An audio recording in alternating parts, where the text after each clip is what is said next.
countdown for blast off. X minus 5, 4, 3, 2, X minus 1, fire.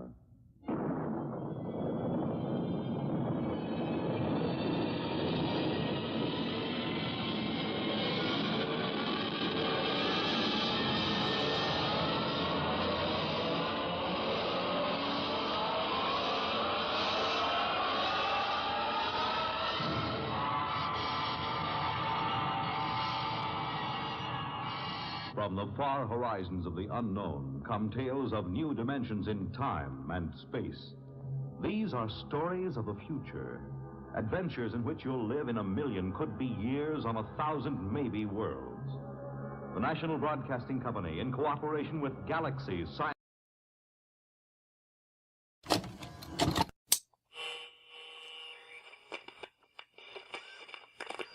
Warning. The following are thoughts and opinions that belong to 4chan and Reddit. They do not reflect the thoughts and opinions of the Atomic Shaman Sweat Lodge. This is for entertainment purposes only.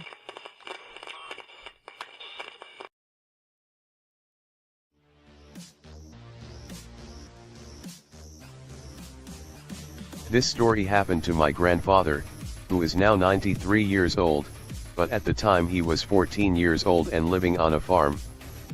He always told me this story, but I finally convinced him to detail it for me. When I was young, I lived with my family in the countryside on a farm near a small town. My father worked on the farm, planting coffee and other agricultural products at the time, and my brothers and I helped him with everyday tasks, such as taking care of the animals we had on the farm, such as pigs, chickens, and horses. We also raised some cattle, and we had pure milk freely due to the many dairy cows that were there. Our farm also sold milk to help with the family income. At that time there weren't numerous schools like today, and to study we had to walk for about 8 km to another place where a classroom was built, with the teacher traveling from the nearest town to give classes for children in our region. It was a hard life, but I miss that time. Well, it all started one morning when my father found an ox from his herd dead in the pasture. There was no sign of animal attack. Except that strangely it didn't have a drop of blood at all, and there were 2 small holes on the right side of his body. Very round holes. My father found that strange, but he couldn't figure out what it was. A week or so later my father found another ox dead under the same circumstances. The second ox, like the first, also had no blood in its body, and had the same types of holes as the first in its body. The place where the oxen were killed was near a large forest in the region. 2 nights after what happened, we woke up at dawn with our dogs barking angrily, as if there was someone close to our house. So my father, already worried about the death of the 2 oxen, took a rifle from our house and went outside with an oil lamp to have a look. My mom didn't want him to go, but he left anyway. Minutes later we heard 2 shots, and then my father came home scared. So we asked him why he had shot, and he told us with wide eyes that he was near the pigsty, when in the nearby woods he heard a noise, so he lit it with the lamp, but he couldn't see clearly. Suddenly, in the moonlight, he saw in the woods a creature about 8 feet tall, walking upright, standing, and when it turned to my father's side, its eyes were red, as if they were lit. And that was when my father shot it and came home scared. We asked him if he hit the shot, and he said he didn't know, but that we were supposed to go check it out in the morning because that thing shouldn't be from this world. Needless to say, we were all scared of what my dad saw, especially from my dad who wasn't afraid of anything and was tall and strong. Early the next day, we all went out to see if there were any blood marks or traces where my father said he had seen the creature. We looked around and found no blood, but strangely we found some footprints we had never seen before. They were of a type of 2-legged animal with 5 long fingers, looking like the marks of some kind of lizard, and they were heading towards the dens. The woods that were close to the site. Curious about what happened, my father went to talk to his neighbor and friend, Mr. John, telling him what had happened on our farm. My father asked if something similar had ever happened in his place. Mr. John told him that not like that, but that he had heard strange noises at night near his house, like a grunt, and the dogs were barking all night long. It was then that my father invited Mr. John to go out on a hunt, to hunt the creature that was prowling our lands. 2 days later they set out to hunt the creature. Very curious, wanted to go too, because I really wanted to know what it was. At first my father didn't want to, but he ended up letting me tag along. So on the appointed day, early in the morning we left, me, my father, my Uncle Bill and our neighbor, Mr. John. So we started hunting that strange creature. My father carried a rifle, my uncle and Mr. John each carried a hunting pistol. I imagined what we might find along the way. We went into the forest looking for footprints, but found nothing. So when we arrived at the edge of a large lake that existed in the region, Mr. John called us to show us some different footprints he had found. They were very similar to the ones we found on our farm the night my father spotted and shot the creature. So my father said that the creature should be around. We then followed those strange tracks, but mysteriously, after about 300 feet they disappeared. We were all amazed at the disappearance of the footprints, as the ground was soft in that patch of forest. We wondered how they could disappear like that. We walked for a few more hours, and found no sign of the creature. Then we returned home. Arriving home, my mother, already worried, was waiting for us anxiously asking if we had found something. My dad said no, but we'd look it up another time. Some time passed, until a few days later when my father found another ox dead in his pasture, and by the signs of it, it had been killed in the same way as the previous ones. There were, as before, 2 holes, and not a drop of blood on its body. My father was enraged by that, and said it was too much. So he called Mr. John again, and said they would go after the creature at night, as that was when it attacked.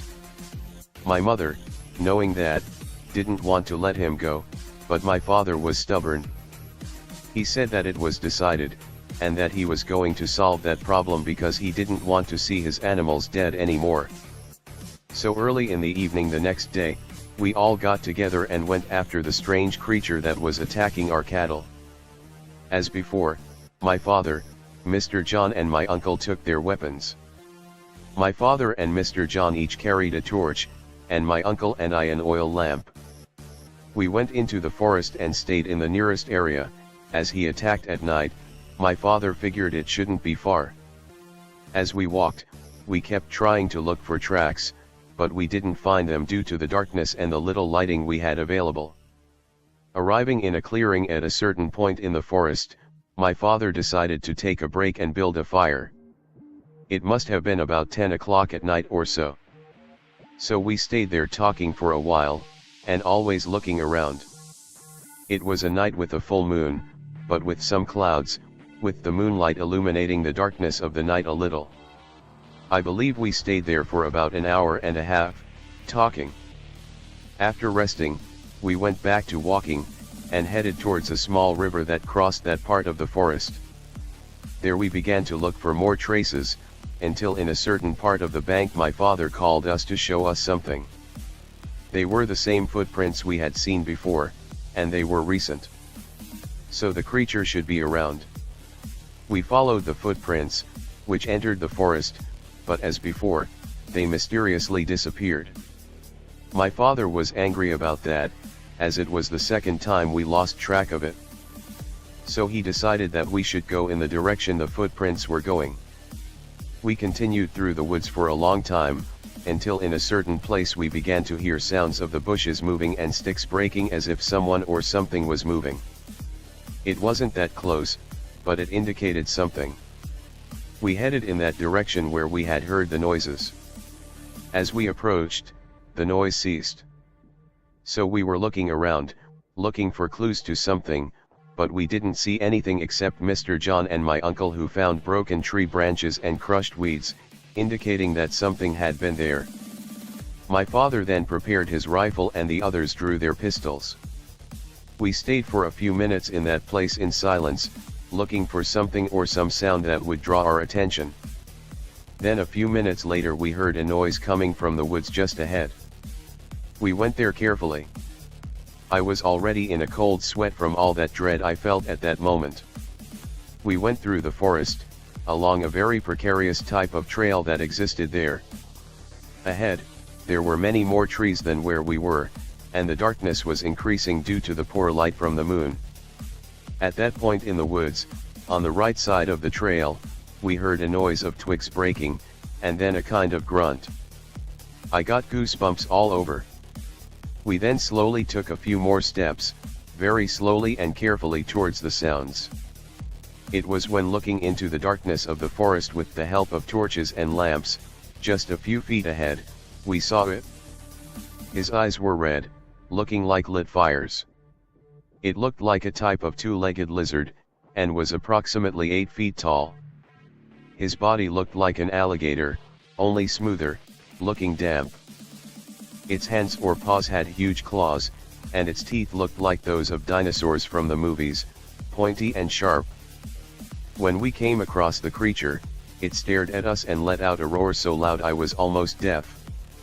My dad and the others were helpless for a few seconds in fear. They were paralyzed. We all were.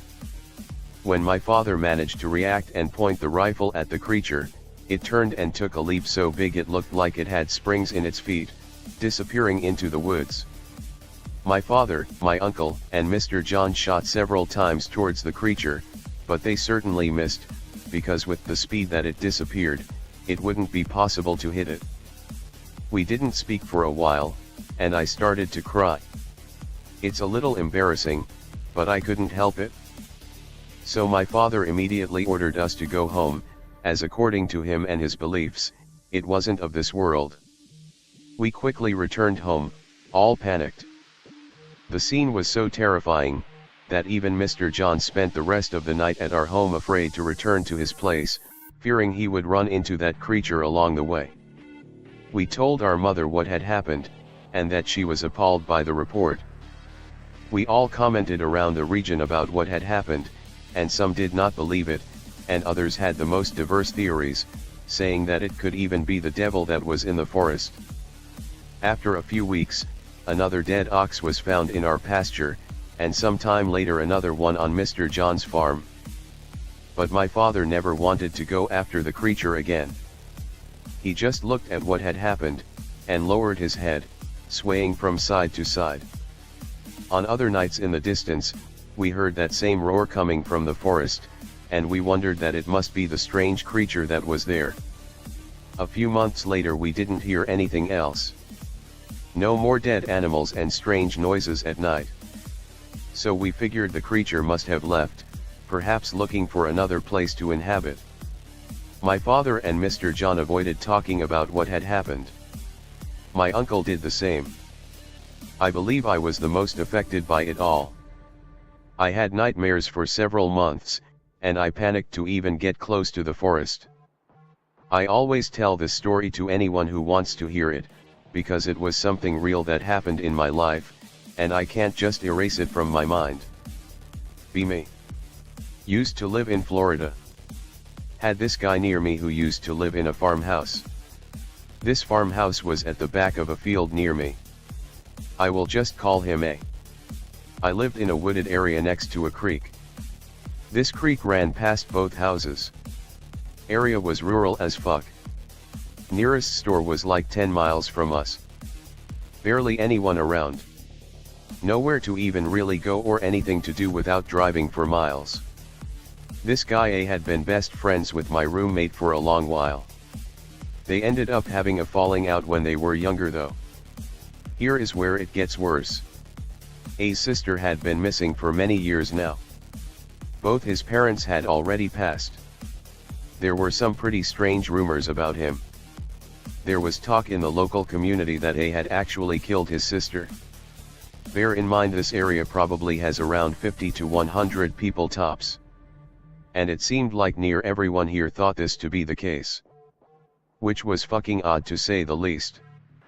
Okay, so my roommate and his sister lived nearby and I ended up talking to her about it one time. She actually told me like 3 different versions of events. I'm not sure if these were what she heard from various people, maybe different perspectives or what. Either way, she made it a point to let me know that A was a good person and that the killing was probably an accident if he did actually do it. She would say this while giving me a blow-by-blow of a story where he does kill her. Like, what? I honestly didn't understand her angle. I didn't understand why people in the area didn't do something if they were convinced he was a killer. This one evening she gets a little tipsy and is just yapping up a storm. I was tired and I just wanted to leave and get home before it got dark. To get anywhere near my house I had to go through her yard, which was bordered by these huge woods. Then I had to go down this enclosed little passage with trees and shit blocking anything above me. Basically nothing could see you when you walked down this passage. But I couldn't get away because she just kept talking. And she got weirder too. Started talking about killing his sister again. She started asking me questions about it. Seemed almost like she was quizzing me and trying to get my opinion on what I thought of him. I think I made an offhand comment saying I thought he was weird and seemed a little fucked up. This was basically entirely based on my roommate because I barely knew the guy. She kinda clammed up at this point, so I took it as my exit cue. So I'm heading down this enclosed path. And after about a minute of walking I heard something behind me suddenly. It sounded like a branch snapping or something. I turned around very quickly only to see a tall shadowy figure on the path behind me. And before I can even ask WTF is going on, I hear a voice call out to me, telling me not to worry. It was A's voice. What the fuck? Alarm bells were instantly ringing in my head. The way my roommate's sister was just talking about him, quizzing me, clamming up when I said I thought he was evil. There is no way this wasn't some kind of setup. He must have either been listening or been told. I was now shivering and wondering whether to just book it or play it cool. I wondered what would have happened if I didn't hear that branch snap. Would this psycho have just snuck up on me? I decided to turn back around and just keep walking like nothing was up. I knew he'd catch me if I ran. My door was locked, my roommate was asleep and I wasn't exactly the most athletic. He'd either outrun me completely, I would trip, or he'd catch me while I tried to unlock my door. I heard the steps behind me get faster and closer and I knew I had to be ready to fight. But it just started, walking beside me. Started talking about how today would be his sister's birthday. Nervous.jpg. I just responded back with a half-hearted "oh," to sort of feign interest. In reality I wished people would stop fucking talking about this shit. But he just kept on talking. I tried to just look forward and keep walking, but he just kept talking.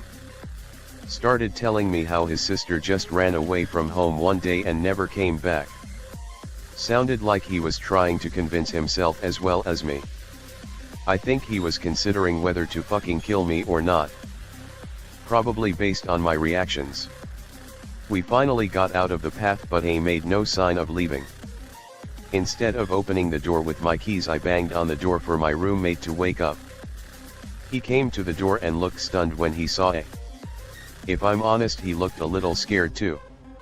I went inside and they ended up talking for a while outside. He didn't tell me what was said when he finally came back in. I tried my best to get some sleep last night, but I just couldn't. I was paranoid that he was gonna try and sneak up on me or do who knows what. I mean, WTF was he doing creeping out there anyway? What was that shit all about? Hours passed and it must have been about 6 a.m. when I was finally drifting off to sleep. But I was jolted back away by the sound of cop cars. There were a couple of them and they were whizzing past my roommate's sister's house. This is a rural area and a rural community. Even one cop car up here is strange. More than one? Basically unheard of. By the end of the day there was a lot of talk. Why were the police here? they had found A's sister's body, or what was left of it rather. I imagine just skeletal remains at this point. I have no idea how you even figure out who they are at that point. But yet it was about half a mile away and buried under some branches and leaves and dirt. It was buried under an old cemetery in the woods. Not long after they found the remains, the police were looking for A. He was woken up to cops with guns trained on him. My roommate's sister was actually there in bed with him. Which explains why she was acting like such a fucking Fruit Loop when talking about him. According to her, someone had reported the location of his sister's body. I don't know who or how or why. For some reason he either knew about this or had suspicions. That's why he was trailing me that night. He thought it was me since I was a bit of an outsider to the area. That's why I was being quizzed. To see what I knew. I was being set up to be killed by A. I have no idea why he changed his mind on killing me. I have no idea why the stupid fucker went back to his house only to be arrested. I guess he knew the jig was up. I wish I knew who actually turned him in. Who could actually know something like this and keep it quiet for so long? Cause of death was apparently multiple gunshot wounds to the face. Basically the opposite of how my roommate's sister described it being. Be me. Have sexy roommate. Get out of shower, see naked girl bent over my bed, any bald pussy looking at me. Look away for half a second, a drawer for a condom. Figure is gone. Realize my roommate doesn't have black hair or pale white skin. Ghosts shave their ghostussies. Brazil. I was a cop for about 7 years now. In the year of 2011 I was transferred to a city called Garanhuns, in the state of Pernambuco. At the time, the city was already big, with over 100,000 people living there. My job wasn't a chill job by any stretch of the imagination. I had to deal with all kinds of twisted stuff you can think about. Bar fights, shooting, knifings, you name it. Bums using drugs and stealing shit around the town was also a problem. But all of that didn't happen as frequently as you would imagine. Garanhuns was a very peaceful town for its size. Most of the time, we would stay at the police station or be idling somewhere around the town. At that point I already lived with my now wife. The corporation used to send us lunch, either that or they would give us money to buy something to eat. One of my colleagues told me of an old woman that was selling drumsticks of chicken and chicken pies. He told me that they were really good and it was worth buying. So, the next day at lunchtime we looked for the old woman to buy the chicken pies. Soon enough we found her. I ate one of her chicken pies and they were really good. I told the old woman to go through the police station before lunchtime as I knew many of the officers there would absolutely love the pies. She thanked me, and I got back to the vehicle. She started going to the police office to sell some of the pies once or twice a week. By the 15th of March, we received a complaint from the parents of a girl. She had disappeared 2 days ago. She was 20 years old. From what we could gather from the situation, they were from another neighboring town. Apparently, their girl got a job offer as a full-time nanny, and that the client would pay 1.5 salaries for the job. That was an abnormally high payment for a nanny. They even told their daughter that, but she came to Garanhuns anyway. They had no news of her by that point. As messed up as it was, that was unfortunately all the information we had. They did not have any idea of who hired her or where that nanny job was. We forwarded the case to the investigations department but with little hope that anything would come of it. We had seen that same story play out too many times by now. Parents don't pay attention to their kids' lives and they turn up dead in a forest. She was 20 and an adult, sure, but fuck that. I would not let my daughter go out like that if I had a daughter. They registered the case there and went back to their town. In my opinion, having someone disappear is one of the worst cases you can have. Worse than burying someone dear to you because there is no knowing if the person's still out there. All we could do was wait. It wasn't until the 8th of April that we were told that someone had a lead on the case. While the investigation was still ongoing, the victim's credit card was used in a store in the city. The police got in contact with the store, and with the camera images they could identify the person who used it.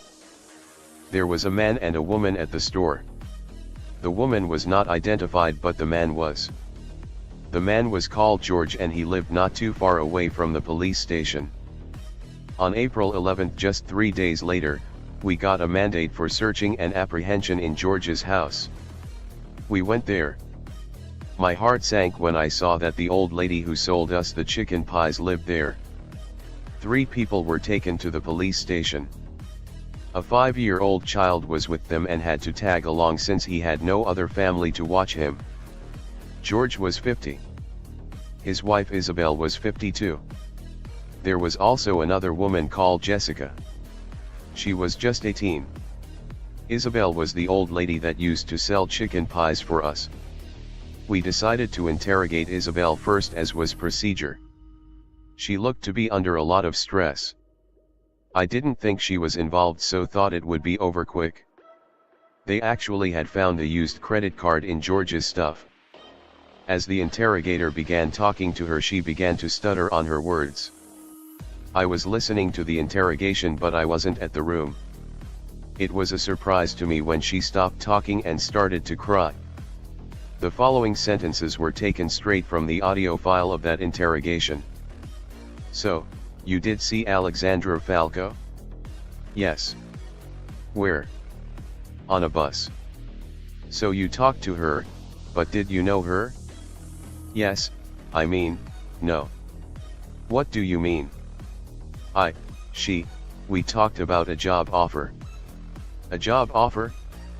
Yes, my daughter, she needed a nanny. Daughter? You mean Jessica? No, the little girl. Is she your daughter? Yes, I mean, I take care of her. Is she, or is she not your daughter? She is. So did you get in contact with Alexandra? Yes. After that bus incident? No. How was the credit card there then? She went to our house. Oh, so you did see her later then, okay. Did you do anything to her? No, not me. What? So, was Alexandra harmed in any way there? Yes. What did you do to her? Isabel began to sob, and started shaking. A man went in there and gave her a glass of water. At this point, I couldn't believe what I was hearing. A completely innocent old lady was somehow involved in all of this. However, nothing could prepare me for what I was about to hear. George, he did it? What? What did he do? It made us do it. Is Alexandra dead? Yes. What did you do to her? She was impure. What do you mean by that? We had to do it. Please answer the question. George killed her. Were you present at the time? Yes. Was Jessica present at the time? Yes. Was your 5-year-old daughter present at the time? Yes. How did he do it? He cut her throat. And what did he do with the body? We had to purify her. What happened to the body? We buried part of her in the yard. Part of her? Did you cut her? I didn't, but George did. So he buried her in various parts of the yard? No, we kept it. We kept it? Kept it? What do you mean by that? We ate it. He said it was the only way to purify. At this point, the interrogator stopped and looked at us outside. He was pale, and sweating a lot. We stopped the interrogation. What followed next was a literal storm. We found out that Jessica's documents were not hers. Jessica was a woman that disappeared in 2008. Coincidentally, she had a daughter of 2 years old at the time. That led us to believe the worst by now. After the interrogation, we found out her real name was Bruna, and that she was involved in all of this. She confessed that they had killed other girls before and that they had consumed their meat. That's all the info she told us before she went quiet. Bruna was very cold and did not display any emotions. She even laughed at us sometimes. George refused to talk.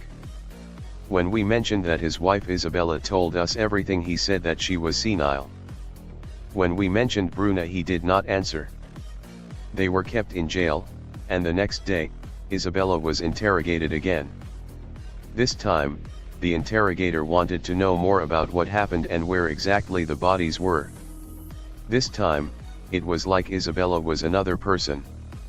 She did not display any emotion whatsoever. This time, a female and a male officer was questioning her. I was once again just outside the room. The 5-year-old was also questioned by a professional and she described everything to details. So we talked to Bruna. How is she related to you? She is my husband's girlfriend. His girlfriend? Yes. Were you okay with that? Yes. So was Alexandra to be his girlfriend too? No, she was impure. Impure? Yes, impure, George said so. How much meat did you get out of her body? 10 kilograms. So, okay then, how many days did you eat from that meat? About 2. Only 2 days? No, not 2, about 3. 10 kilograms of meat doesn't last only 2 or 3 days. It would have lasted at least 2 weeks. It didn't last 2 weeks because Bruna ate more than me. So she ate a lot then? She was on a diet but she liked meat a lot. But I like rice more, I don't like meat very much. So it only lasted less because of Bruna and the little girl that liked it. Did she know what the meat was? No, she didn't know. She thought it was just normal meat. So I think it lasted 5 days. And you ate a lot of the meat? No, I don't like meat very much.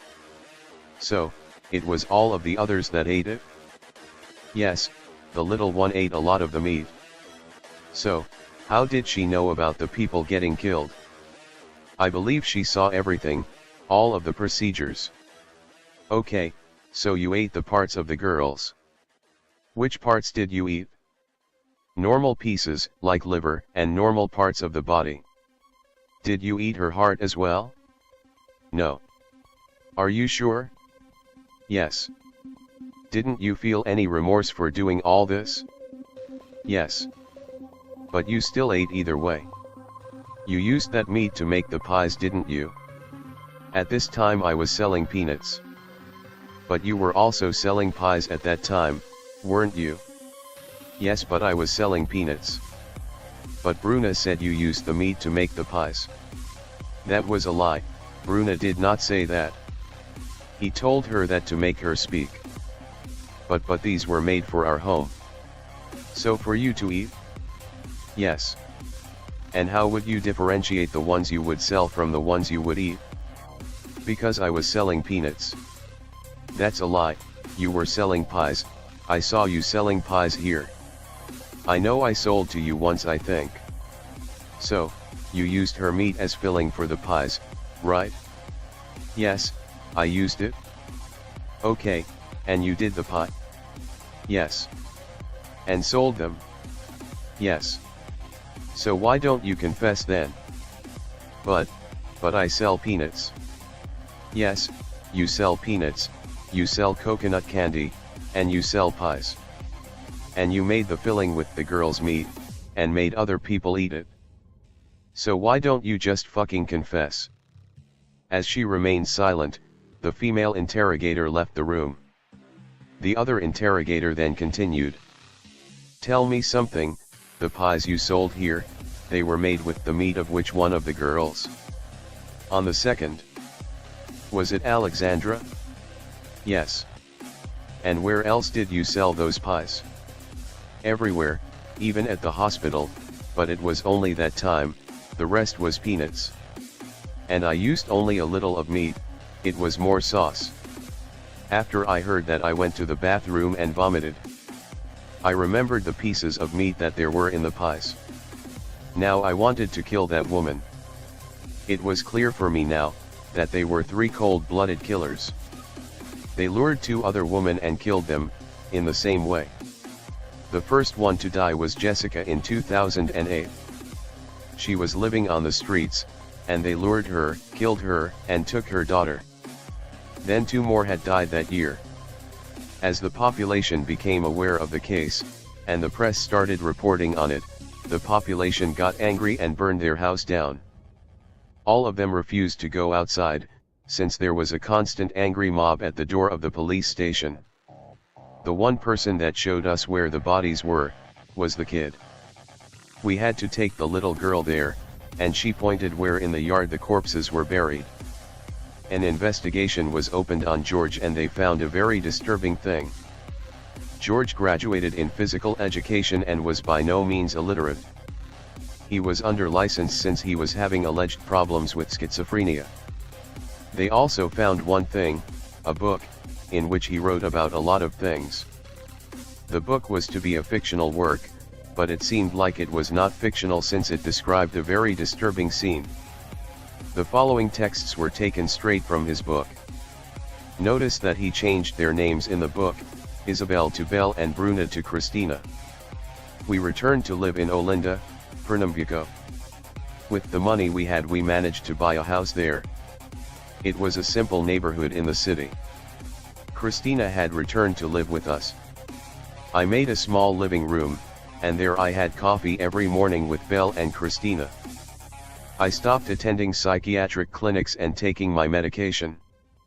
I was happy. But we began to receive visits from a teenager. She was very beautiful but strange. She came mysteriously, played in the yard, and smoked a lot. The days went by. I, Belle, and especially Christina, could not stand the visits of this adolescent anymore. Shadows were with her, sinister laughter was emitted by her, she was the evil itself. As head of the family, I had a duty to destroy her. One day, I took advantage of the fact that the evil teenager was not there, and I planned with Belle and Christina, we planned a way to destroy her. We came up with this: kill her, divide her and bury her. Every part of her must be scattered in a different place. It was a night of heavy rain, lightning, and thunder. The evil creature was in a room of the house. I looked at Belle and Christina. That night was the right moment to destroy the evil. I snuck up to the bedroom and could see it through the crack. When I opened the door, it creaked, and before the evil teenager had the chance to react, I immobilized her. Christina also entered the room to help me while Belle ran into the kitchen. She returned later with the knife. The screams of the adolescent evil are muffled by thunder. I took the knife and gave a strong and precise stroke, striking its jugular. The blood sprayed. At the same time, I felt a hot liquid dripping down between my legs, which wet my feet. I realized then that she urinated. She slowly unfolds in my arms. Then I let her fragile, slender body fall. It made a deep sound as it hit the ground.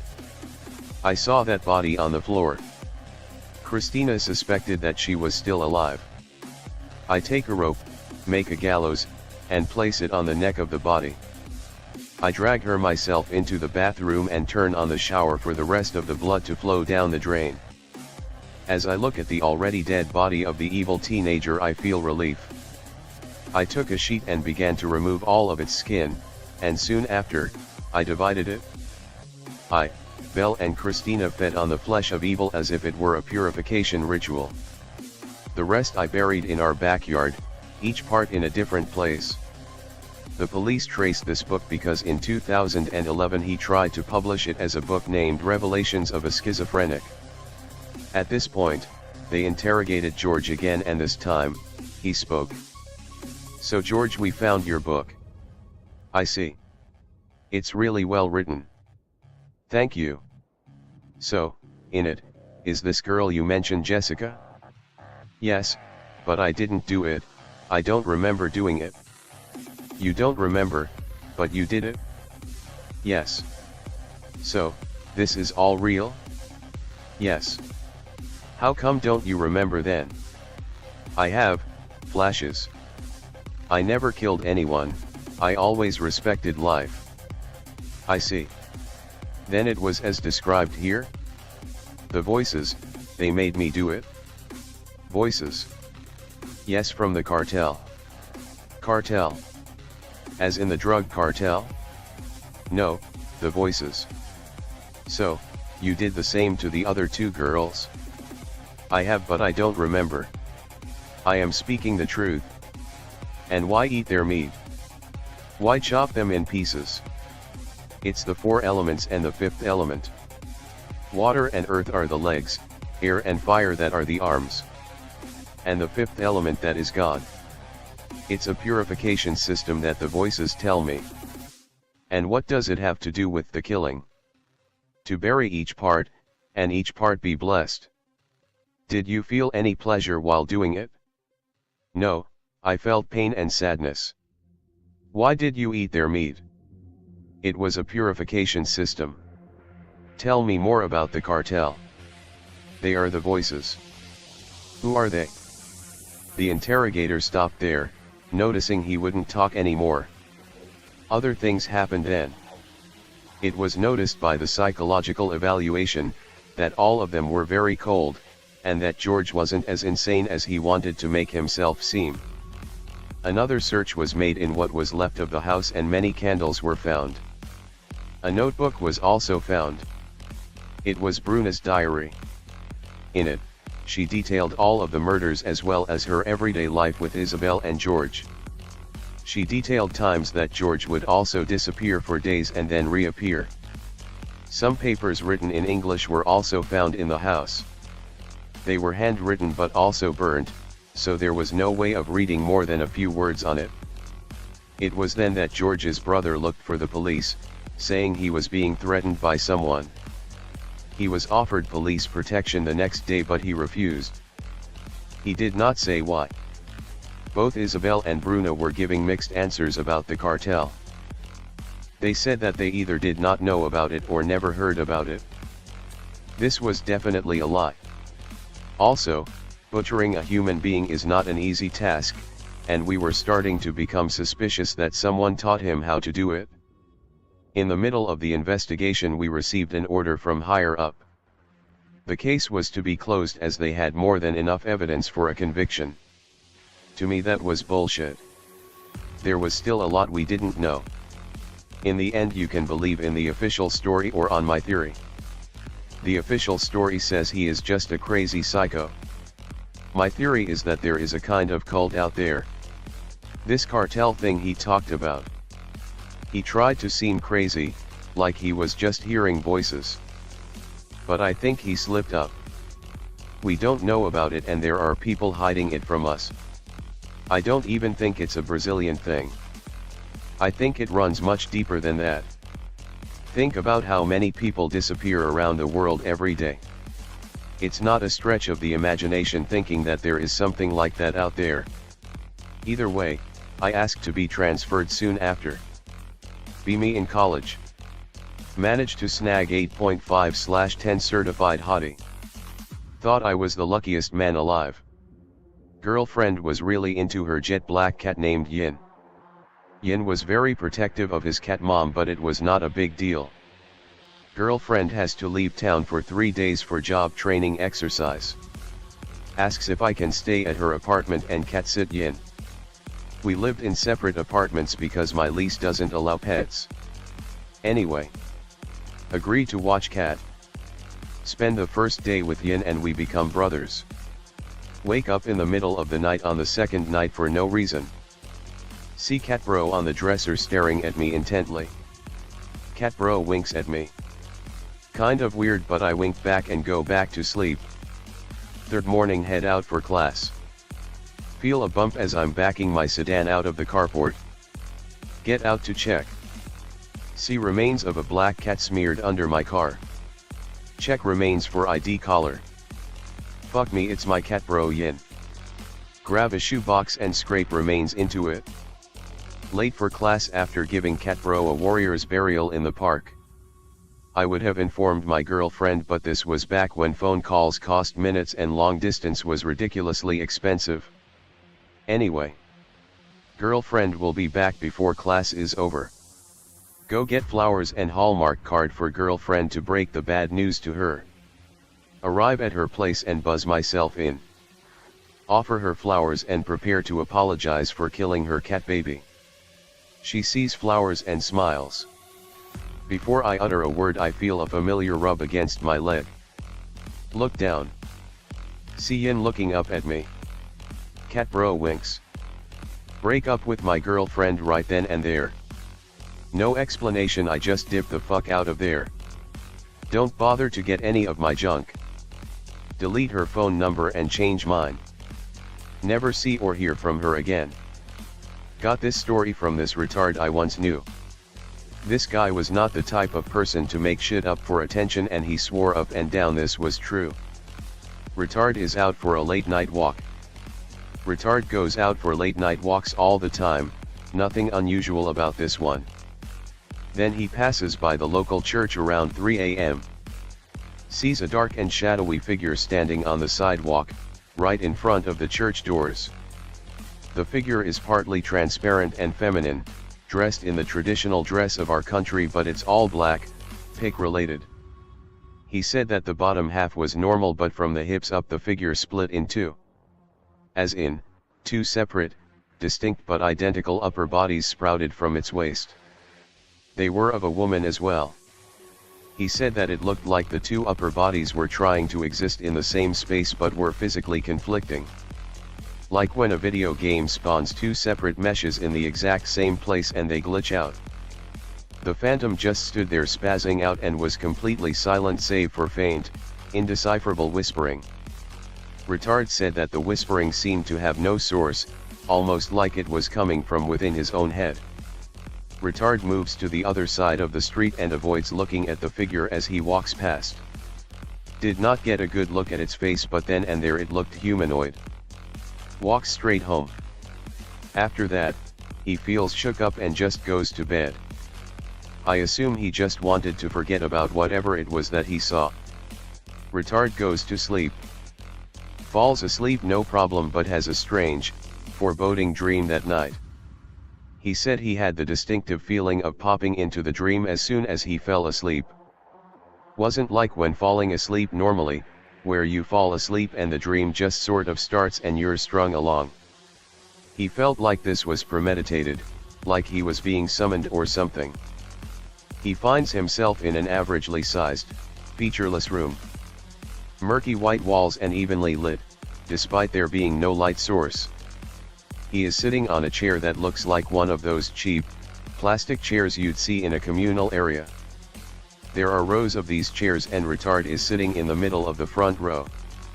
He looks around the room and his family members, both close and extended family from both sides, are sitting on the chairs. They all seem to be in a daze, hypnotized, staring straight forward at the wall. In front of them is an empty projector, projecting a blank image on the wall in front of them all. Standing next to the projector is the shadowy, feminine figure he saw earlier, but this time it looks different. Dressed in the same attire but all one body now, completely solid and still female. The body looks human, very gaunt, but the figure's head was that of an anglerfish. Its eyes are completely white and it is staring directly at Retard. Retard can't explain it, but he just knew it was the same figure he had seen in front of the church. Retard said he got the strong impression that this figure was the one who summoned him here and that it had control over his family members. Now, Retard is not one to put up with such behavior, and this next part is exactly how he described it. Retard is still in the dream. Retard smiles wide at the figure, inhumanly wide. Then, Retard projectile vomits a massive stream of vomit directly at the figure. Evil ghost anglerfish woman is covered head to toe in vomit. Retard said that the figure recoiled in shock, like it did not expect this to happen. Immediately after, Retard wakes up in his bed. Retard is fine but absolutely drenched in sweat to the point where the bed sheets were soaked. Retard never had that dream again. Never saw that anglerfish lady or her shadow form again, either. My grandfather lived in a small town which was more like a village at the time. The houses were far apart from each other and everything was surrounded by forest. My grandfather was 18 years old at the time and had just had their first child. That child was Lucas, who was my uncle and a newborn of only a few months. Only he, my grandmother and my uncle lived in the house. The house was a building made of old wood and was something my great-grandfather had built. It was abandoned a long time ago. Everything went well on the farm and my grandparents always went to Mass on Sundays. The church was approximately 8 kilometers away. One day, a very beautiful woman dressed in a red dress appeared at Mass. She was a newcomer there and no one seemed to know her at all. She was very beautiful and the priest kept looking at her during Mass. The woman didn't help either because the dress she wore had a huge neckline which was rare at the time. She also sat in the front row right next to the priest. She was obviously attracted to the young priest as well. When Mass was over, people left but that woman stayed behind. Soon after, the gossip started. They said she was a prostitute from the capital and that she was having an affair with the priest. Gramps didn't care about that gossip. A few weeks passed and the time of the full moon arrived. As any newborn, Lucas cried a lot, especially at night.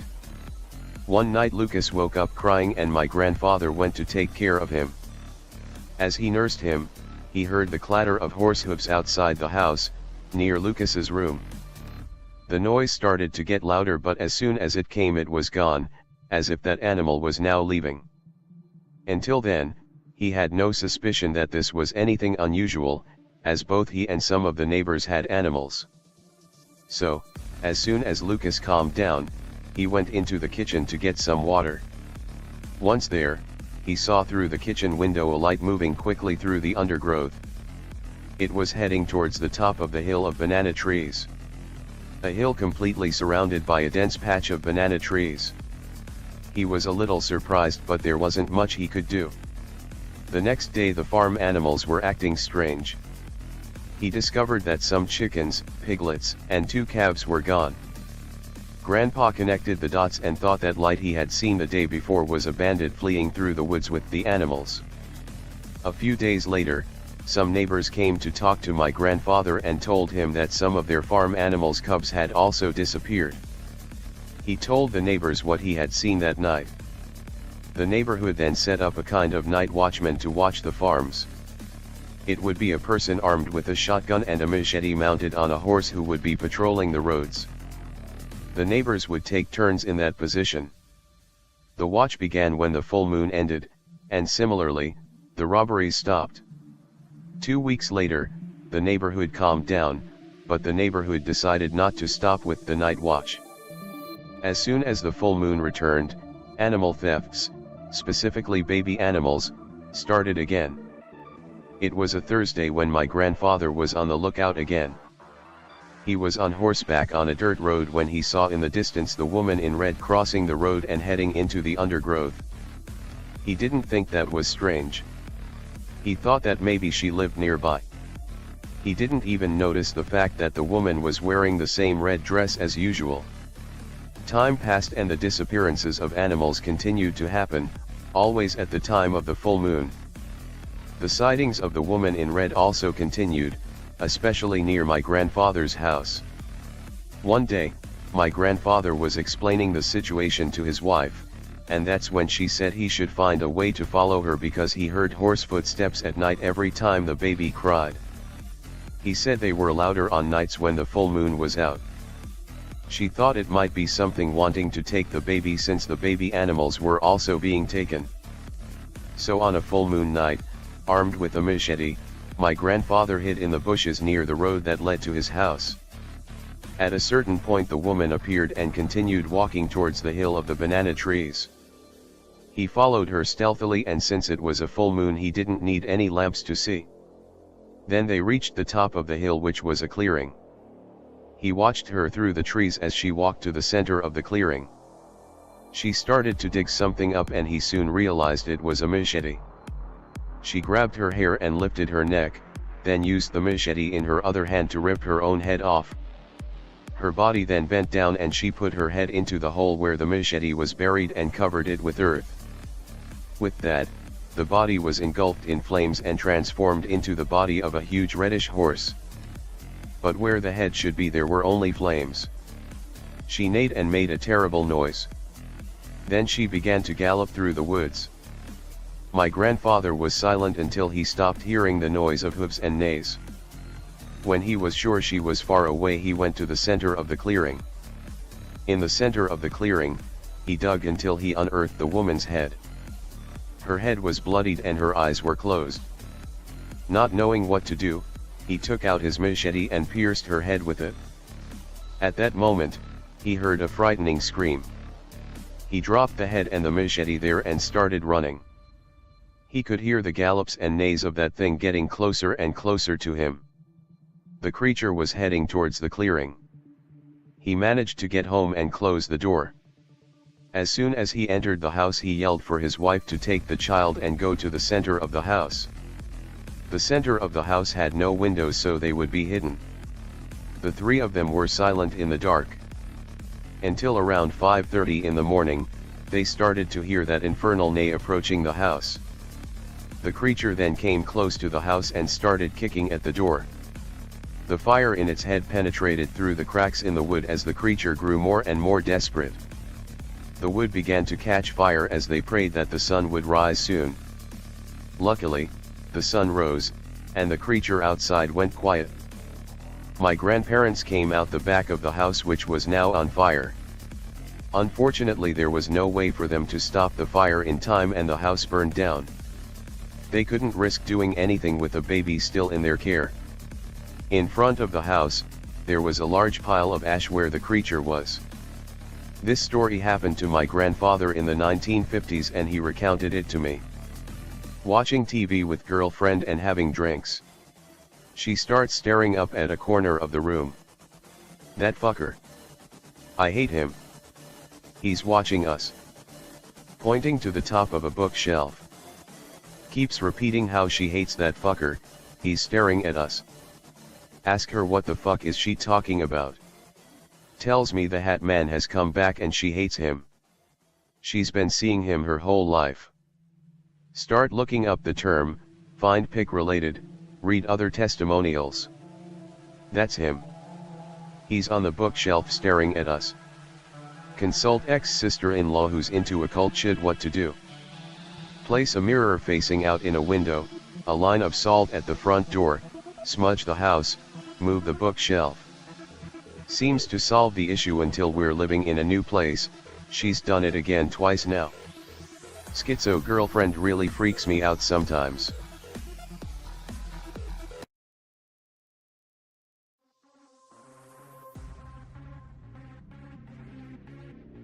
I was standing at a tall bridge over water at around 12:30, saw three inhumanely large dark figures. I went to the bridge late at night because I had a rough day, and I wanted some mental clarity. I live in North Florida, so I thought I'd go to one of those bridges that go over the intracoastal on A1A, park my car to the side where I can pull over, and just enjoy the darkness and cold breeze. I got out and off the bat the energy was strange. I felt like I wasn't alone. I looked around and I was surely alone. It was very dark, but I used my flashlight. And so I jump over the guardrail and I look into the intracoastal, and there are three very tall, like 30-foot tall dark giants in a line side by side. Literal human shape. One was a bit bigger than the other. No distinct features except for their human-like shape. And it felt like they were just looking at me, and then it looked like they were somehow coming closer without moving. I freaked the heck out, jumped back onto the road, got in my car and got the heck out of there without looking twice. Have I officially lost my mind? If not, does anyone know what that could have been? Once again, I am going through a lot in my life. I gave birth 10 weeks ago and it's just been tough and I feel very emotionally tapped out and vulnerable. I have had bad thoughts for myself but nothing that I would actually follow through with. Just looking for a way to escape my situation. Could these figures have been visiting me due to my emotional state? Or perhaps because of the history of the area? This was right before St. Augustine. Phone moved by itself. This morning at 9:30 a.m., my partner and I were in bed. I was fast asleep and he was awake but on his phone. We have a shelf above our heads where I usually keep my phone overnight. At around 6 a.m., I woke up and checked my phone to see the time. Then I put it back on the shelf, so about 1 centimeter of the phone was hanging off the shelf towards the front, top of the phone was at the back of the shelf, if that makes sense. I fell back asleep and woke up at 9:30 a.m. to the phone falling on my arm, like something had made it slide off the shelf. But nothing could have made the phone slide, the shelf is flat, nothing has ever slid off of it. The phone wasn't touching anything else on the shelf. We've thought of all options here. Apparently my partner had seen my phone earlier and he told me about a quarter of the phone was hanging off the shelf, which means it had been pushed slowly off of the shelf. It was just a strange moment. I thought maybe there was something on my phone I needed to urgently see and something was telling me to wake up, but I checked my phone and there wasn't anything important. What do we think it could have been? Edit number 1. I'm pregnant and very hormonal. Have heard this is something the paranormal is drawn to. Edit number 2. My partner was awake when the event happened. He didn't knock anything down or put anything on the shelf. He said I wasn't moving around either, nor did I knock it down. There was nothing making the room shake, nor did washing machine or cars outside. Complete stillness in the house. Anyone else got any ideas? I'm genuinely concerned. So as of recently, for the past week and a half, my dog has been barking in my backyard. In my backyard it's just trees and bushes. All I've seen back there is rabbits, raccoons, and possums. There's coyotes in the neighborhood as well, but the point is that she's been barking really loud. Like if she was in danger, and always looking towards the same direction. But what I find concerning is that she always does it around the same time, 2:30 a.m. I find it scary because at first she starts to bark and after a few seconds she starts to whimpering pretty loud, like as if she was getting hurt or attacked by something else, and she is nowhere near the fence. She's against the glass sliding door just looking into the fence where the trees are. And every night it happens. I just sprint to see what's going on, but all I see is nothing. I typically let her in and sleep with me or stay awake in the garage with her. She's a German Shepherd and I really don't expect her to get scared with a raccoon. That's why I'm concerned about what could be happening, as there has been times when I'm away for work and my wife get paranoid and scared whenever it happens. I live in Southern California and I do believe that skinwalkers exist, but I really can't picture what could be happening. I'd like to know what y'all think and probably help me out in any type of way. I saw something while I was living in my parents' home. This happened in October 2018 in my parents' home. I was living with my parents after college to save money. It was a work night around 1 to 1:15 a.m. I was upstairs in my room scrolling on my phone, Imager, because I wasn't sleepy. This was unusual since it was later than my typical bedtime. As I was scrolling, I heard my mom's German Shepherd, Marble, whining to go outside in the kitchen downstairs. Admittedly, I waited a couple of minutes, hoping one of my parents would get up so I wouldn't have to. I didn't hear my parents get up, so I got up and made my way downstairs. I stopped at the small landing of the stairs. From there, I could see the kitchen to the left, the living room straight ahead, and my parents' room to the right.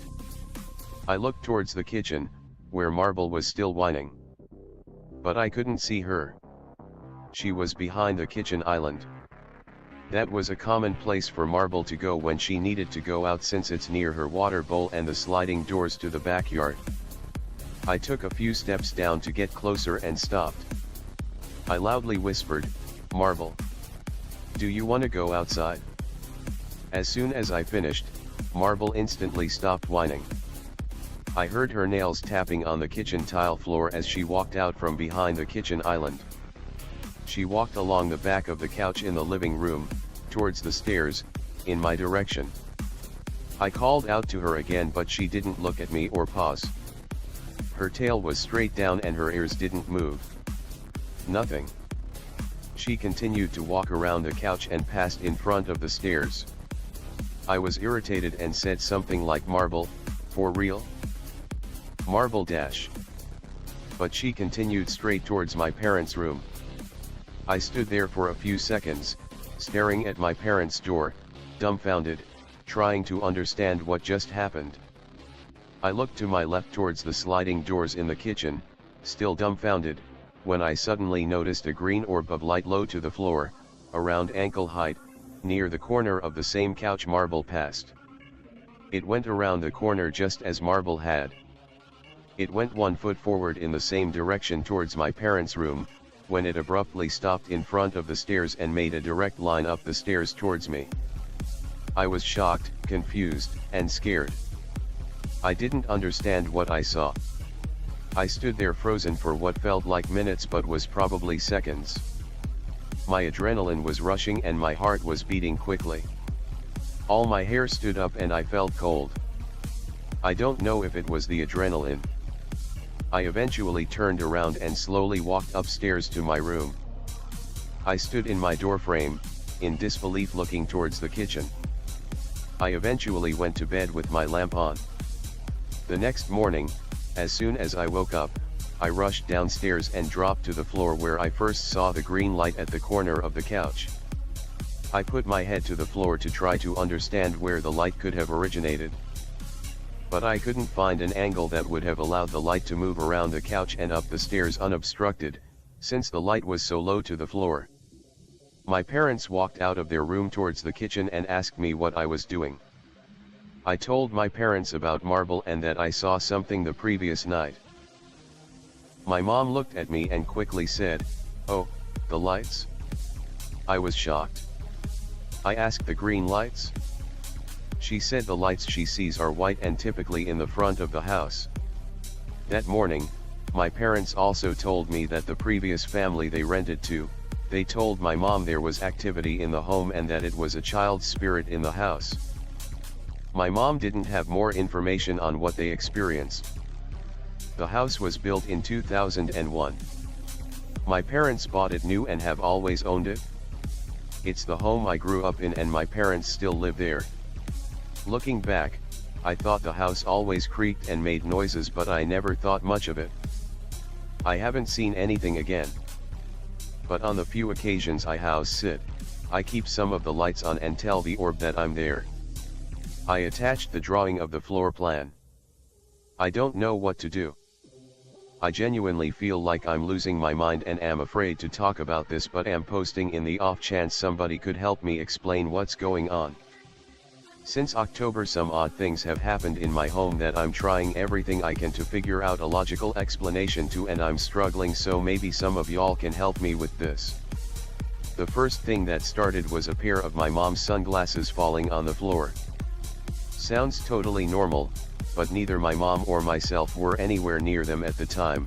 They were kept on a dining room table 1 foot from the edge of, and they were found upright on the floor about 2 feet away from the table after hearing an audible thud when they landed.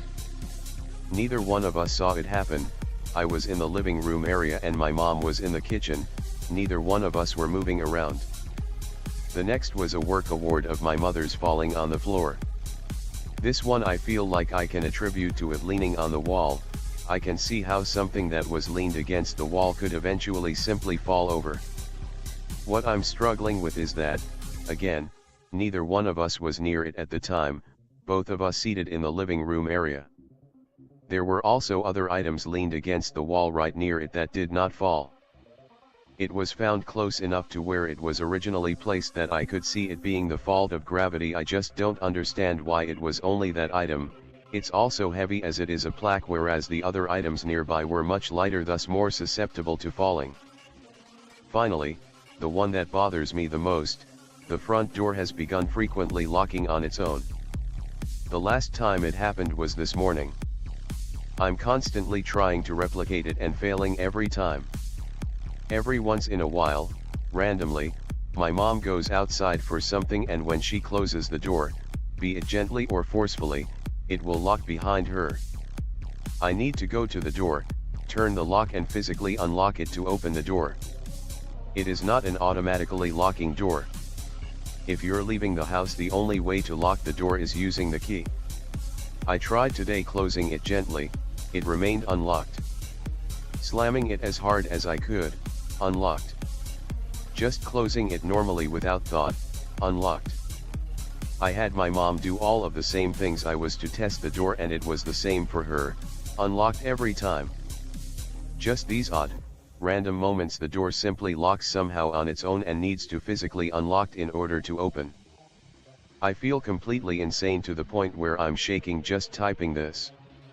There absolutely has to be logical explanations for all of it, but I do, unfortunately, have an active imagination and penchant for horror films, so my mind has a tendency to wander. I just really need some logical minds that could maybe help me to explain what's happening. I also haven't spoken about this with anyone else, not even my mom who's living here and experienced this with me, as honestly neither one of us I feel want to even address it. It's just the elephant in the room. If anyone can help with figuring out some logical explanations, it would be greatly appreciated. Is this normal? Ever since I've started paranormal investigating, I've been seeing shadow figures and full body apparitions. I'm not sure if that's what comes with this or not. I know some people can't see anything like that. I'm just wondering if I should be worried because the shadow figures are mostly in my house and I saw the full body apparition at the cemetery. Also saw an apparition mimic my boyfriend in our house about a week ago. Should I be worried that I have an attachment or accidentally brought something in? My dad is having encounters. My dad has been saying over the past several months that weird stuff is happening at the home he has lived in for at least 20 years. But this is all newer, maybe a year? His home, where I grew up, is set back in the woods. Eastern Connecticut. He now lives alone, is retired, and of course looking into things more. He's always believed in Sasquatch. But this is something that hasn't happened or is at all characteristic of my dad. He doesn't hear or see or feel things. Not until recently. Lately, past 6 to 8 months, he's been hearing a lot of things, in chronological order. This is the first thing he mentioned to me, months ago. He heard a smack or slam, I don't know, of some kind against the side of the house where he sleeps. He told me there was a palm print of some kind of the side of the house, so I went to check it out, and sure enough. Didn't think much more about this. For Christmas I bought him a trail cam to check out the wildlife that was eating his plants. Last month he was reviewing the footage of the deer and witnessed a weird light come down in front of the camera. Before that some really strange random flashes happened in the trees. Not sure what to make of that. Anyways. Since then he says he has heard rocks thrown onto his deck, and most recently had said he had rocks thrown at his bedroom window. Tonight he called me at 10 p.m. and said something I never expected to hear from my dad, that he was leaving his house and called the cops. Apparently at around 10 p.m. tonight something rammed into the side of his house twice while he was watching TV. Now here I am, staying with my dad at his sister's, trying to comprehend what is happening and not knowing how to help my dad. How to prepare him for what to go back to. Thoughts? Anything. I just want to help my dad but don't know how. Resources, personal experiences, or intel on this would be so useful. I believe someone has hexed my house. First, I've checked all the carbon monoxide detectors and have even bought new ones just in case. I have checked for black mold, there isn't any. Now, I have frequently cleansed my house because weird things have gone on here. It's a relatively new house that was built for us. However, I am what you'd call an eclectic pagan, in that I'm from a mostly indigenous bloodline, but do not belong to a tribe. I have always felt there was something weird about the land itself. All the animals here are very strange and do not behave like any other feral animals I've ever met or seen. Birds fly into windows and buildings, possums walk directly in front of cars and stand there purposefully, birds of prey swoop down in broad daylight to make the strangest noises and stare, but never eat, the stray cats can't fend for themselves, baby birds constantly fall out of trees. And I've seen more dead snakes on our sidewalks than in any other neighborhood I've ever lived in my 4 decades on this planet, not to mention all the tree frogs jump directly onto me constantly. Anyway, after my last cleansing ritual, there was a time of peace and healing.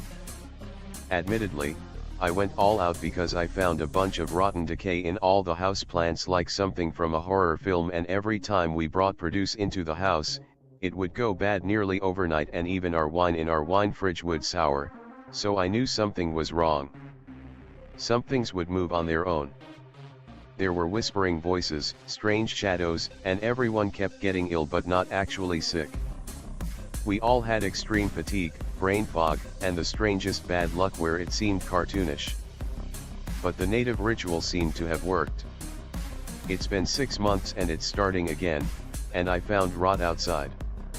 The same strange rot as the indoor plants is starting in the outdoor plants, and I found a spike/rusted nail in our concrete by the garden. It was not there before. I know this because we paid for curving and lava rocks to be put down, and I frequently sat exactly where the spike is when gardening. I don't know who would want to hex us, but I do have a violent stalker with a warrant out for his arrest, so maybe he's turned to the dark arts. I know the spike is part of the hex, maybe even a key element. I need help. Desperately. How do I break this hex completely and permanently? Let's go!